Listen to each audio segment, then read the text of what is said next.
yo creo que más importante que nosotros seamos muy fuertes en lo que hacemos es saber que el poder de Dios se perfecciona en nuestras debilidades. Por eso su palabra dice: diga el débil, fuerte soy. Porque su poder se perfecciona en nuestra debilidad. Y la Biblia nos habla de una temporada en la cual el pueblo de Israel había caído en desobediencia.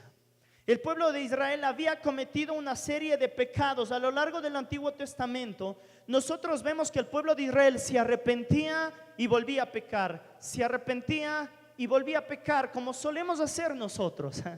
Pero estaban pasando por una etapa en la cual empezaron a adorar a dioses falsos, empezaron a estar detrás del dios Baal y de Acera, y empezaron nuevamente a caer en la idolatría. Y dice la Biblia que Dios permitió y puso en las manos de Madián a los israelitas.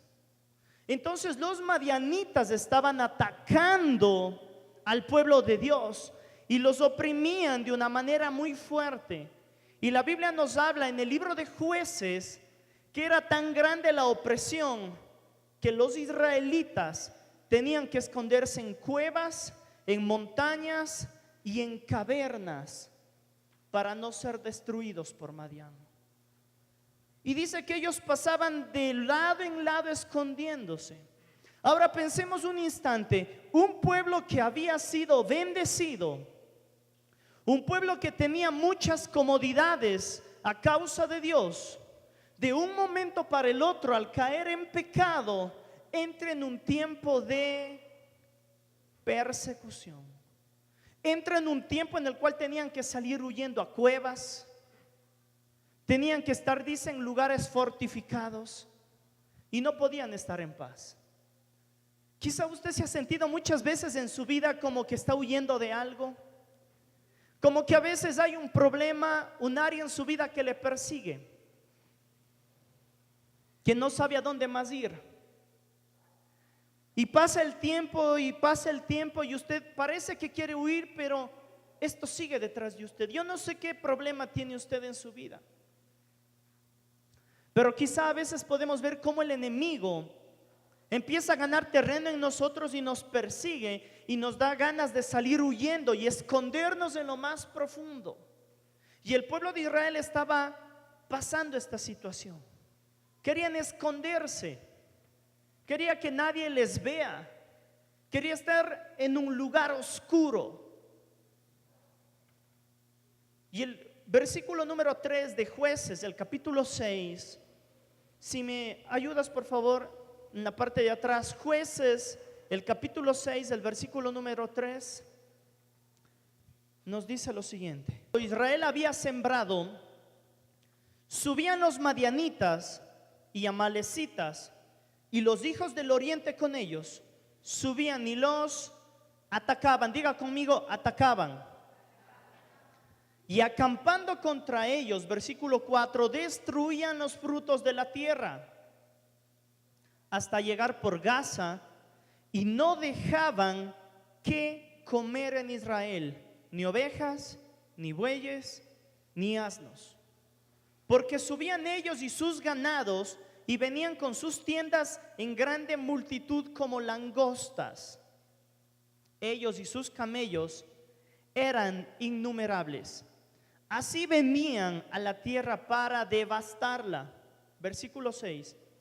De este modo empobrecían Israel en gran manera por causa de Madián, y los hijos de Israel clamaron a Jehová. Diga, clamaron.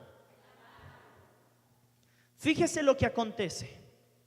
El pueblo de Israel cae en pecado, y como cae en pecado vive una persecución. Y yo me imagino que ellos quizás estaban pasando hasta un momento de depresión en un lugar oscuro, en un lugar sin salida. Y dice la Biblia que para no bastar esto, cada vez que el pueblo de Israel empezaba a sembrar, empezaba a salir el fruto, y de pronto venía el enemigo y les robaba la cosecha. Ellos se esforzaban sembrando. Yo me imagino que trabajaban, quizás oraban y decían: Dios, yo te pido que el fruto que vamos a tener sea un fruto bueno, Dios, yo te pido que la bendición en mi vida sea una bendición poderosa. Pero cada vez que parecía que venía la bendición, ¿qué hacía el enemigo? Les robaba la bendición. ¿No le ha pasado a usted muchas veces que usted parece que siembra, parece que hace bien las cosas, le pide a Dios y viene el enemigo y parece que empieza a quitar las bendiciones que Dios tiene para nosotros? Que viene como estos madianitas enviados por el enemigo y llega a nuestros hogares y nosotros queremos hacer bien y decimos: Dios, yo te pido que en mi casa haya paz. Dios, yo te pido que en mi casa haya bendición. Dios, yo te pido que en mi casa haya salud. Y de pronto nosotros empezamos a ver que no hay la prosperidad. Empezamos a ver divisiones en el hogar. Empezamos a ver enfermedades en nuestra casa. La palabra de Dios dice que el enemigo no viene sino para hurtar, matar y destruir. Pero hay algo importante, no se queda allí. ¿Qué dice el Señor Jesucristo? Pero yo he venido para que tengan vida y vida en abundancia. La solución para terminar esta cadena de destrucción en nuestras familias, en nuestros hogares, no está en que sembremos más. Escuche esto.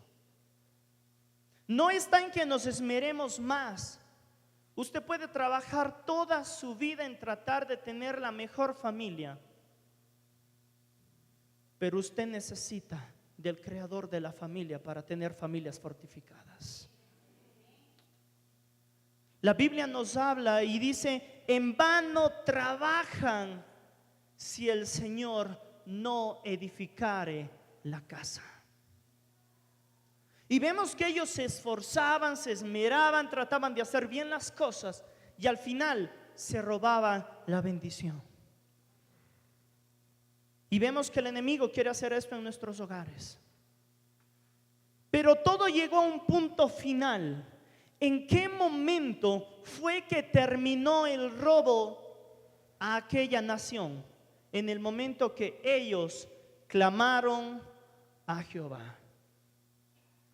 ¿Acaso Dios no responderá a los que claman de día y de noche? Quiero decirle algo.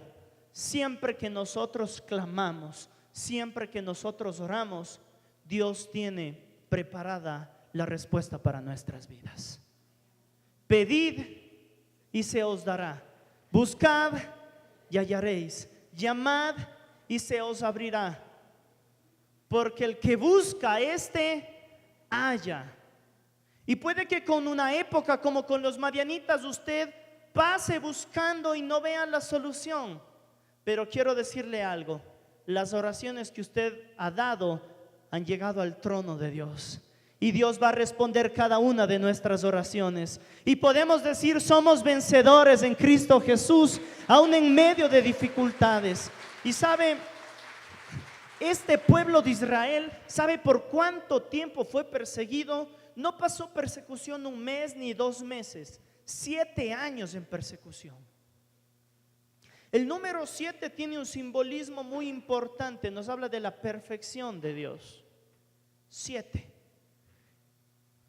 Por eso es que cuando nosotros vemos que llega a los 7 años, los hijos de Israel, ¿qué hicieron? Clamaron a Dios. La primera respuesta de Dios al pueblo fue enviar un profeta. Y el profeta dijo: hasta aquí llegó la persecución para ustedes. Cuando usted clama, a veces la respuesta no es visible, pero empieza primero siendo ¿qué? Audible. La palabra de Dios en nuestras vidas. Usted viene con problemas, con dificultades y llega el domingo y dice: esta palabra fue para mí. Cuando hablamos de profetizar, hablamos muchas veces de hablar la palabra de Dios. Y si usted está pasando un momento de crisis, lo primero que necesita es escuchar la palabra de Dios. Cuidemos lo que escuchamos, palabras de bendición o de maldición.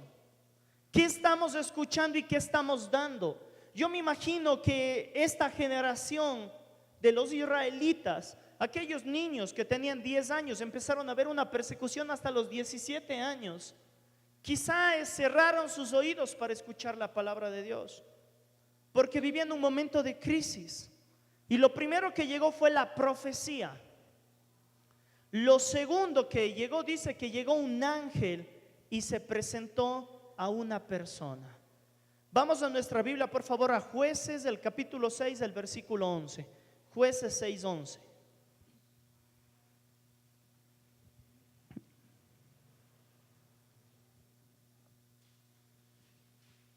Y vino el ángel de Jehová y se sentó debajo de la encina que está en Ofra, la cual era de Joás, Abieresita. Y su hijo Gedeón estaba sacudiendo el trigo en el lagar para esconderlo de los madianitas. Antiguamente, los israelitas tomaban el trigo y sacudían para que se vaya todas las impurezas, y esto lo hacían en el viento, en el aire. Pero sucedió un problema.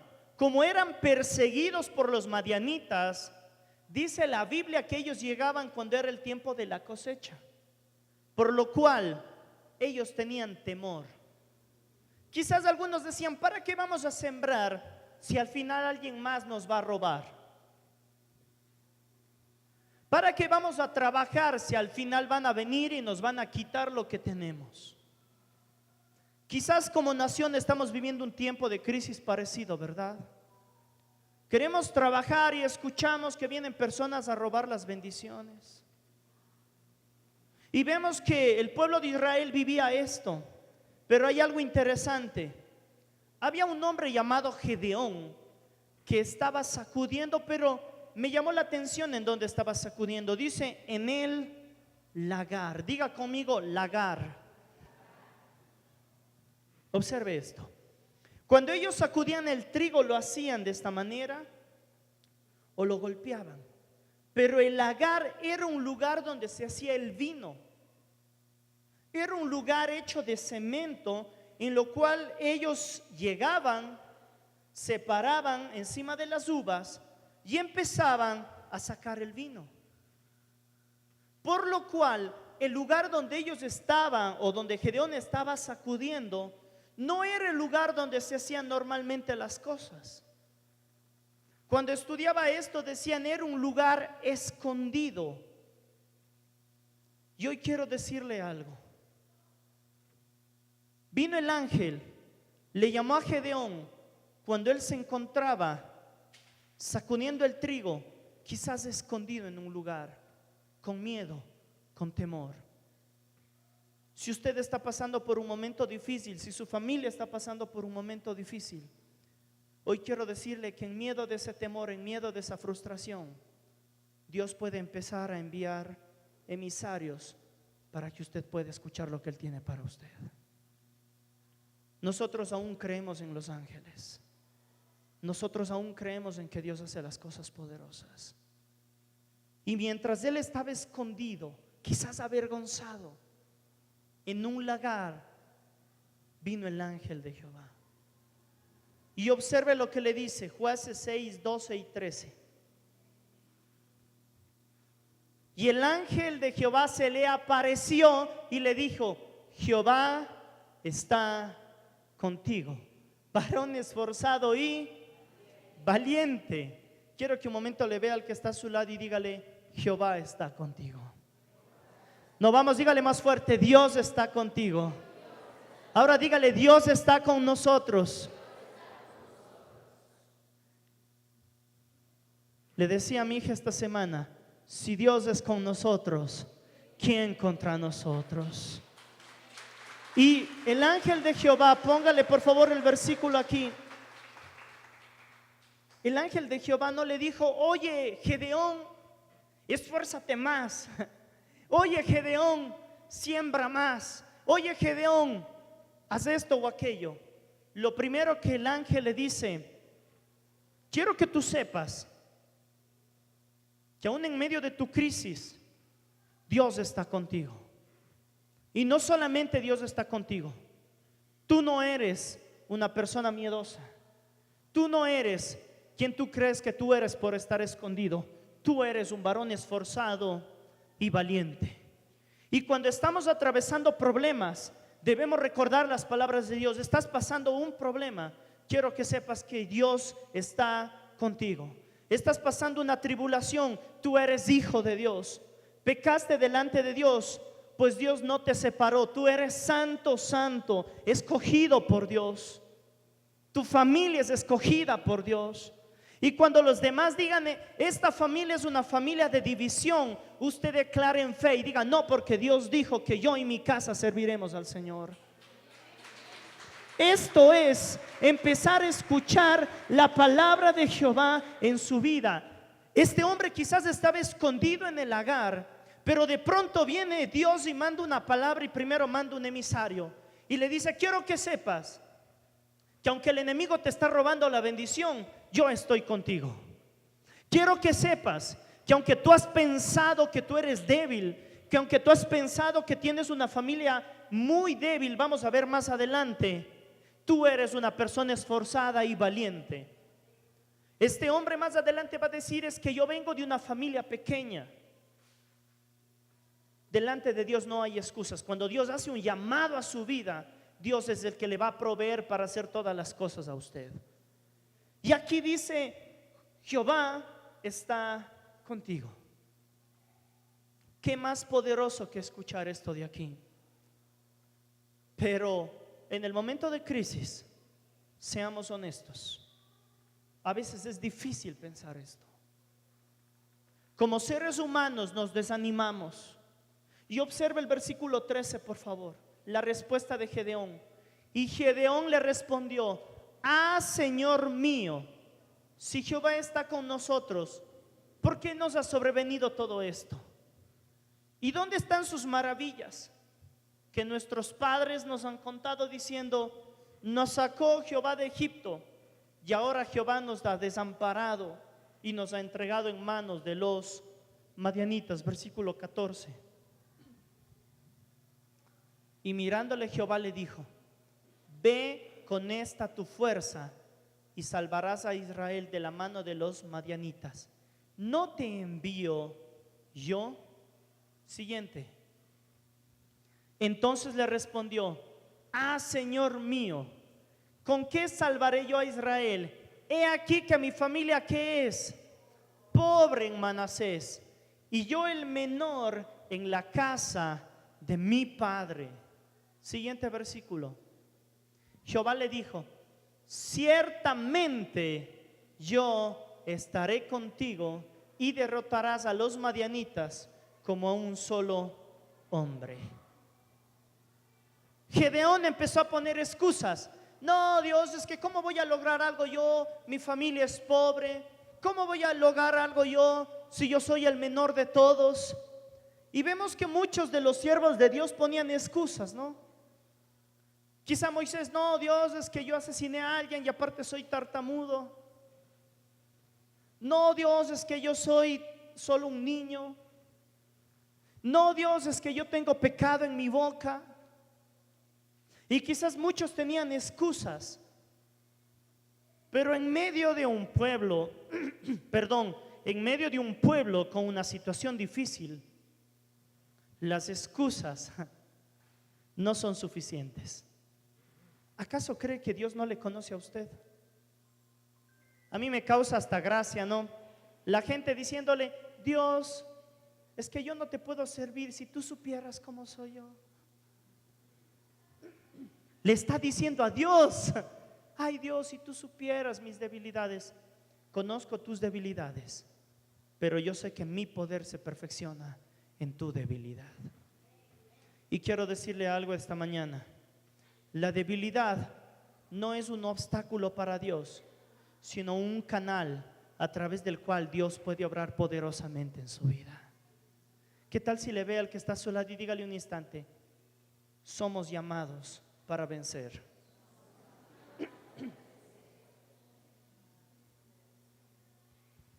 Me gusta esta historia porque Jehová le dice dos veces, yo estoy contigo. quiero que sepas, Gedeón, lo siguiente. Tú no vas a salvar al pueblo de Israel porque tú seas poderoso. Tú no vas a salvar al pueblo de Israel porque tal vez habrías tenido que nacer quizás en una nación más grande o en una familia más grande. Tú vas a salvar al pueblo de Israel porque yo estoy contigo. No se trata, Gedeón, de lo que tú puedes hacer. Se trata de lo que Dios puede hacer a través de nosotros. Y vamos al versículo número 17, por favor.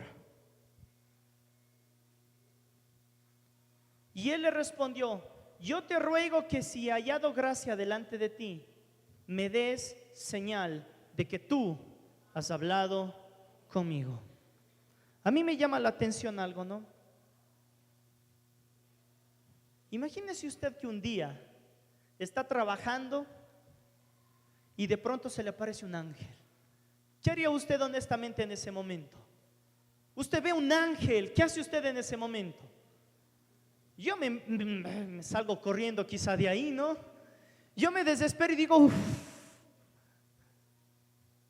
Y Gedeón le dice: si eres tú quien está hablando, dame una señal. Imagínese usted ver un ángel allí y decirle: no sé si seas realmente tú, Dios. Pero sin embargo, Dios empieza a dar varias señales a Gedeón. Y me gusta algo, dice que Gedeón levantó un altar y en ese altar puso su ofrenda, y esa ofrenda fue consumida. Y esa misma noche Dios le dice a Gedeón: quiero que levantes otro altar y quiero que quites a Baal y quiero que quites a Acera de la casa de tu padre. Y presenta otra ofrenda delante de Dios. Y aquí ya podemos empezar a ver el cambio de Gedeón. El que al inicio decía: yo no puedo, ahora está presentando altares delante de Dios, aunque todavía les atacaban los madianitas. Quiero decirle algo, iglesia: aún en momentos de crisis, aún en momentos de dificultad, la adoración debe estar en su casa. Es que, sabe, estoy pasando momentos de crisis. Alabado sea el nombre de Dios en medio de todas las cosas.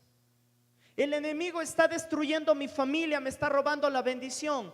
Pues yo voy a alabar el nombre de Dios, porque cuando el enemigo me quiere destruir, yo creo un Dios que es más poderoso para edificar las cosas. Y cuando venían los madianitas a atacar el pueblo de Israel, aunque ellos destruían, Gedeón empezó a creer algo. Yo creo que la fe de Gedeón empezó en su vida, ¿no? Primero me manda un ángel, oigo la voz de un profeta, ahora me da señales. Definitivamente, si Dios es conmigo, yo voy a destruir a estos madianitas de aquí. Y dice que Gedeón levantó un ejército, 32,000 personas para ir a luchar. Y de pronto Dios le dice: no, están muchos. Gedeón le dice: ¿cómo pueden estar muchos, Dios? Tú has visto a los madianitas, vienen como langostas. Vienen multitudes, porque no se levantaban solo los madianitas, se levantaban varios pueblos en contra del pueblo de Israel. Y cuando logra reunir un ejército, ya con el ejército allí, Dios le dice: están muchos, quiero que envíes a la casa a alguno de ellos. Yo me imagino a Gedeón en ese momento: no, Dios, ¿qué me estás pidiendo? Y para no alargar la historia por el tiempo, que yo sé que ustedes llegando a su casa la van a leer esta semana, dice que de los 32,000 quedaron 300, sí, así como la película de 300. Quedaron 300 personas. Y Dios le dijo: con ellos tú vas a ir a luchar. Porque quiero que sepas que no se trata de las personas que cambiarán tu vida, tu nación y tu familia. Quien cambiará la nación y las familias de Ecuador va a ser el Dios que es todopoderoso. No son las personas. No se trata de un ejército de 32,000, de 100,000 o de 1,000,000 de personas. Dios puede hacer lo mismo y cosas más grandes con menos personas. Aquí se trata de algo, ¿sabe de qué? De aceptar el llamado para hacer la obra de Dios en nuestras vidas. Usted y yo hemos sido llamados de la misma manera que Gedeón para destruir lo que el enemigo ha querido traer. ¿Y sabe qué pasó al final? Con los 300 hombres, y de una manera ingeniosa destruyeron a todos los madianitas. Cuando usted está pasando un momento de crisis, primero, usted necesita escuchar la palabra de Dios. Usted el día de hoy puede decir: pastor, yo he edificado en mi familia. Pastor, yo he sembrado en mi hogar. Pastor, yo he sembrado en mi trabajo. Yo me he cuidado, quizás he sembrado en mi salud, y sin embargo estoy viendo que el enemigo está destruyendo mi vida. Hoy quiero decirle algo: nunca es tarde para clamar a Dios. Pasaron 7 años siendo perseguidos, 7 años a causa de su mismo pecado. Pero sin embargo, la palabra de Dios dice que sus misericordias se renuevan cada mañana en nuestras vidas. Y yo creo que Gedeón tuvo que hacer como Juan el Bautista, y con esto termino. Gedeón tuvo que entender que no se trataba lo pequeño que era, o que tal vez debía poner una excusa. Se trataba de que él tenía que menguar para que Dios crezca en su vida. ¿Sabe? Cuando el ministerio de Juan el Bautista estaba en lo más alto, vinieron y le dijeron: oye, Jesús como que te está ganando, ¿no? Y Juan el Bautista dice: yo tengo que menguar para que Él crezca. ¿Y sabe cuál es la clave de todo? Morir a nosotros y entender que si Dios trabaja en nosotros, allí recién podemos decir: ¿quién contra nosotros? Cuando hay ego en nuestras vidas, no podemos dejar trabajar a Dios. Es que yo puedo hacer esto, yo puedo hacer aquello. Gedeón solo no podía pelear con los madianitas, pero sustentándose en la mano de Dios, todas las cosas son posibles. Y quizás Gedeón se veía como alguien débil, quizás Gedeón se escondía de sus enemigos, creía que no podía hacer las cosas. Pero hoy le quiero decir a usted: cuando el enemigo quiere robar a usted, a su familia, a su trabajo, a su salud, Dios puede nuevamente traer restauración a nuestras vidas.